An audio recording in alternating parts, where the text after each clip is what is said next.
బ్రహ్మాండ విజయం అంటున్నటువంటి Mirai cinema ఎలా ఉందో తెలుసుకుందాం. మొబైల్ మసాలా వారి 3 ముక్కల్లో చెప్పాలంటేలో ముందుగా మొదటి మాట, 9 మహిమాన్విత గ్రంథాల సహాయంతో అమరత్వాన్ని పొంది తాను కోరుకున్నట్టుగా సరికొత్త ప్రపంచాన్ని సృష్టించాలి అనుకునేటువంటి ఒక దుష్ట శక్తికి ఆ వినాశనాన్ని అడ్డుకునేందుకు దైవ సంకల్పంతో పుట్టినటువంటి ఒక సామాన్య మానవుడికి మధ్య జరిగినటువంటి సంగ్రామమే మిరాయ్ కథాంశం. నెంబర్ 2, ఈ పాయింట్ సినిమా టీం వారు టీజర్ అండ్ ట్రైలర్స్లో చెప్పేసినా తెరపై దాన్ని ఎంతో అద్భుతంగా ఆవిష్కరించారు.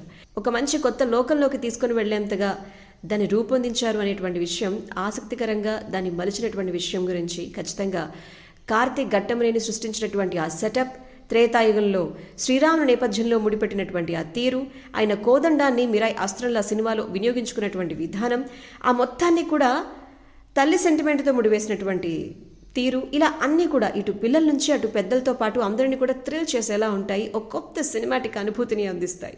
నెంబర్ 3, టైటిల్ కార్డ్స్తోనే ప్రభాస్ గారి వాయిస్తో కళింగ యుద్ధ నేపథ్యాన్ని, 9 గ్రంథాలకు ఉన్నటువంటి విశిష్టతను, శక్తిని పరిచయం చేసినటువంటి తీరు కూడా ప్రేక్షకులకు ఒక సర్ప్రైజ్ ఎలిమెంట్. దీంతో కథ మొదలైనప్పటి నుంచి ప్రేక్షకుడు దీనితో కలిసి ప్రయాణం చేయడం ప్రారంభిస్తాడు.